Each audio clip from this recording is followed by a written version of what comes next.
Walwaraansi oboo fi mootummaa jabaachuun amma sadarkaa hamaarra kan ga'e woboon gama isaatiin lola jabaa gaggeessaa jiruun loltoota rejimentii tokko lixa shaggar keessatti raayyaa ittisa biyyattii balleessee meeshaalee waraanaatii fi loltoota hedduu booji'ee jiraachuu gama fuula miidiyaa hawaasummaasaa Eksiin beeksisee jira.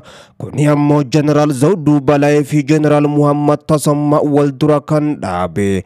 Leetanaal Jeneraal Muhammad Tasammaa Leetanaal Jeneraal Zawduu Balaayee haalan taaneen humna keenya ficcisiisaa jirtan jechuudhaan dhiyeenya kana humna bahaa ammoo giddu galeessatti kan fidan Leetanaal Jeneraal Muhammad Tasammaa Zawduu Balaayeetti quba kan qaban dhumaatii waraanaatii fi waraanni rejimentiin tokko haala kanaan barbadeeffamuun ammoo guddoo naasuu kan uume mootummaa keessatti ajajoonni raayyaa ittisa biyyattii wal dura dhaabbachuun kanaaf ammoo quba walitti qabaa jiran. Loltoonni raayyaa ittisa biyyattii rejimentiin tokko barbadeeffame kan jedhe woboon ammoo warri lubbuudhaan afanii booji'aman haala kana fakkaatu yaada isaanii yoo kennan woboon gama fuula miidiyaa hawaasummaasaa Eksiin akkanatti qoodee jira. Yedar kan kana saddeet irraa kaane bakka shanneen jirtu muraasa dhaadhattanii qaqqabu. Kun jedhanii organi gaafa dhumnees geenyu ajaja isaan achi nu kennanii fi humna si nu mudate tokko miti. Sabootee bakka lola nurratti bananii gaafa si bakka qabannee dishqaanis bireeninis gaafa dhufaasuu jalqabnu bakka humna keenyaan ol ta'e hin dandeenya jechuudha. Miseensonni raayyaa ittisa biyyattii harka obootti kufanii haala kanaan booji'aman ammoo yaada isaanii laatan. Ajajoonni waraanichaa dubbiin jabaannaan hedduun isaanii duubatti akka baqatanii fi kaanis ammoo ajjeefamuu ajajaa 50 kaasee hanga 100tti duudhaa fi akkasuma ammoo ajajoonni kuma hedduun isaanii achi buutee ta'us haala kanaan kanneen woboon booji'ee jiru zoonii giddu galeessa Oromiyaa lixa shaggar aanaa Bunaa Ginda Bira keessatti haala kanaan himaa jiru. Gaafa bakka qabannee dishqaanis bireeninis gaafa dhufaasuu jalqabnu bakka humna keenyaan ol ta'e hin dandeenya jechuudha. Amsalaqaan illee shaalaqaa amaraariin illee ajajaan kumaallee ajajaan dhibbaallee bakka gadhiisaa obbaasaa jedhan baay'een isaanii du'aniiru warri kaan immoo badanii caakkaa keessa jiru.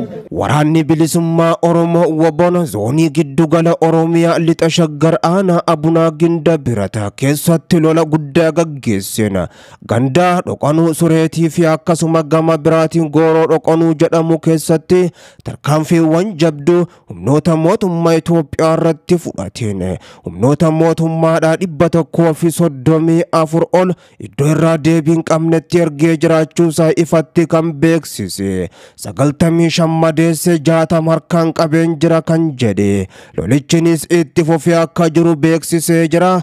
Lola kanarratti meeshaalee gurguddoos booji'uu kan hime woboon ammoo meeshaaleen booji'aman jedhamanis ammoo humna booji'aman waliin gama fuula miidiyaa hawaasummaa garagaraa kan akka telegiraama, feesbuukii fi tiwutariidhaan bifa kanaan qoodamu mul'atanii jiru. Woboon hidhattoota mootummaa kanneen waliin ammoo meeshaalee garagaraa qawwee AKM 161 ol PKM 10 ol isniipara hedduu dishqaa guutuu garagaraa 2 akkasuma dishqaa guutuu hin taane dabalatee dhukaatuuwwan gosa garagaraa akkasuma rasaasa hedduu bombiidhaa fi qophii hedduu irraa hiikuudhaan injifannoo boonsaa gonfatee jira kan jedhe. Haala kanaan ammoo humni keenya diina barbadeessaa jira jechuudhaan abooboon ifatti beeksisee jira.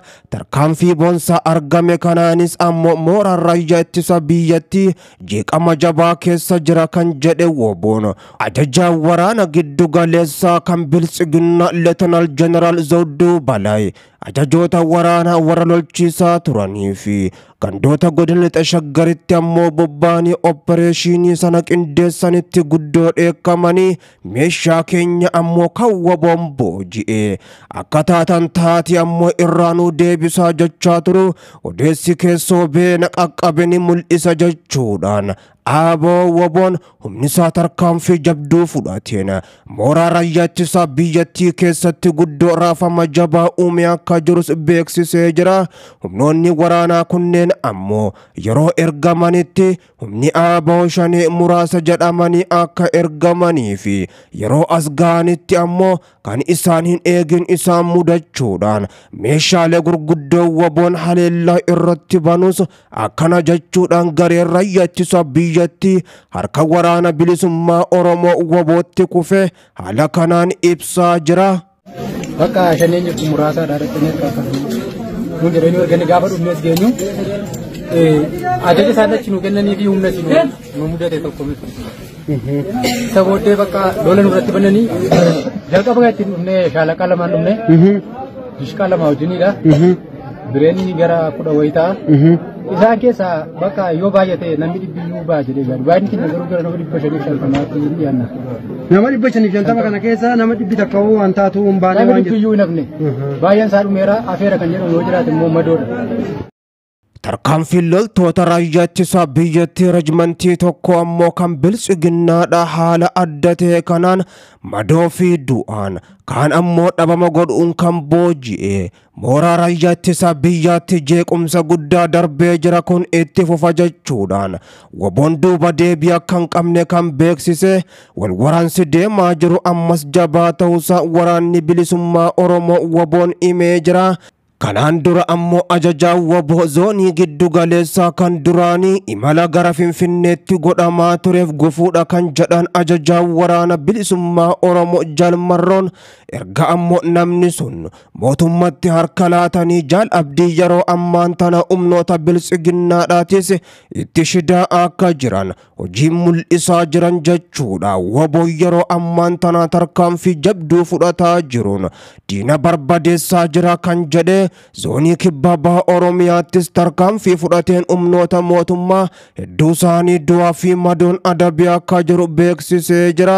Woboon tarkaanfii kanaan injifannoo guddaa kan diina naasise sabaaf ammoo kan abdii hore kan jedhe lixa shaggar aanaa meettaa walqixxee fi abunaa ginde bira keessatti diinni ammoo akka seenaa tahee jira kan jedhe tarkaanfii kanaan duuba deebiin qabnu duratti deemuu malee jechuudhaan Woboon injifannoo guddoo gonfate diina koo barbadeesseen jira jechuudhaan raayyaa ittisa biyyattii barbadeessaa jiraachuu isaatis ifatti beeksisee jira. Warri ololu maqaa araaraan nu cabsee bareera. Nagaa waan jaallannuuf hooggantoota keenya cabsee harkatti galfateera. Hidheera darareera. Harrammoo haftee hambaa daa'ima abbootii ishee irraa qabsoo fudhattee kuftee kuffisaa jirtu kana qawween injifachuu hin danda'u.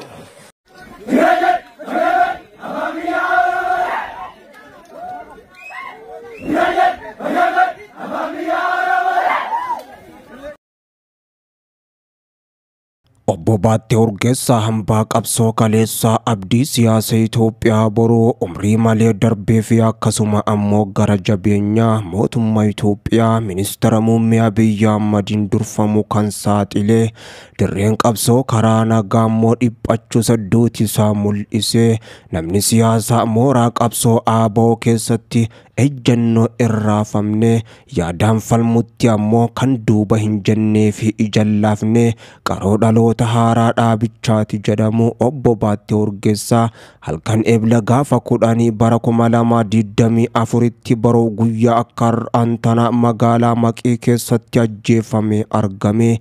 Obbo Baatteen hanga ajjeefamutti hoogganaa damee siyaasaa ABO ta'uudhaan hojjechaa kan ture. Sandura irra deddeebiidhaan himannaawwan shororkeessummaati manneen hidhaa keessatti dararaa argaa ture jira.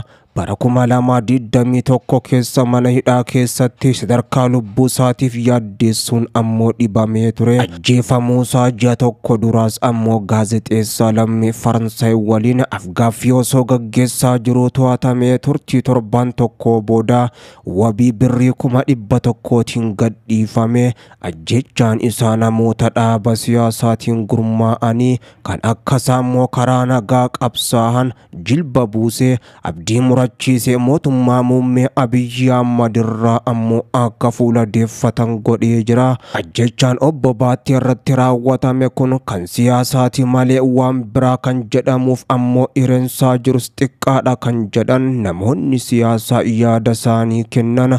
Qabsoo karaa nagaa abdii kutachiisuudha jedhan kaayyoon isaa kun nama karaa nagaa qabsaa ture haala kanaan galaafachuun ajjecha abbaa ijoollee afurii kanarratti raawwate. Qaama walabateen ammoo akka qoratamu dursee kan gaafate komishinii mirgoota namummaa Itoophiyaati. Sana booda mootummaan Ameerikaa, gamtaan Awurooppaatii fi dhaabbileen idil addunyaa mirgaaf falman hedduun qorannoo walabaa fi amanamaan akka gaggeeffamu gaafatanii jiru. Haala nageenya isaaniif rakkisaa ta'e keessa akka jiran kan ibsame hayyuu dureen ABO obbo Daawit Ibsaadha. Guyyaa gootota Oromoo Ebla 15 sababeeffachuudhaan dhaamsa gama zuumiitiin miseensota isaaniitiif dhaaman irratti ammoo wareegamni jalbaatteedha. Kan nama guboo aariidhaan ammoo kan nama maraachu jedhanii macha baatteen bahataa turanis ammoo yoo yaadatan dirqama isaa sodaa tokko malee waltajjii hundarratti warra tarsiimoodhaan qabsoo kana ammoo danqaadhaan fuulduratti bee jechuudhaan kan yaadatan qalbiidhaanis qaamaanis morkate olaantummaa isaa agarsiise darbe jedhan. ABO dabalatee namoonni siyaasaa ajjechaan obbo Baattee qaamolee nageenya mootummaatii yookaan kanneen mootummaadhaan qacarame raawwatamuu amanuu ragaa qabanis dhiheessuu. Mootummaan garuu qubni kan itti qabamu ajjechaa nama kanaatiif kanas balaaleeffatee kan didee qorannoon akka gaggeeffamus ammoo yoo ibsu ajjechaa isaa kana ammoo rakkoo maatiitii wajjin hidhata qaba jedheetis wal qabsiisee shakkamtu 13 to'annaa jala oolchuu ibsee ture. Garuu haga har'aatti osoo haqni isaa hin bahin afee jira. Gameessi siyaasaa Oromoo kun obbo Baattii Urgeessaadha. Halkan Ebla 10 bara 2024tti bari'uu magaalaa Maqii keessatti ammoo halkan akka har'aan tana ajjeefamee kan argame. Dhugaansaa osoo hin bahin ammoo waggaan tokko taree jira. Isa qofaa miti Hacaaluu Hundeessaa dabalatee abbootii gadaatii fi namoota danuu ajjechaan isaanii bara bulchiinsa ministeera muummee keessa raawwate. Dhugaan isaanii tokko osoo hin bahin ammoo dhokfamuudhaanis dhoqqeen irra dibame akkuma hafetti jira. Abdii siyaasa Itoophiyaa fi Oromiyaa boruu umrii malee darbe kanaaf qubni ministeera muummee Abiyyi Ahmaditti qabamus Abiyyi kanuma hunda ammoo raawwachuu isaatiif otoon gaabbin ammas ajjecha akkanaa kana saba qulqulluu irratti siyaasaaf raawwachuu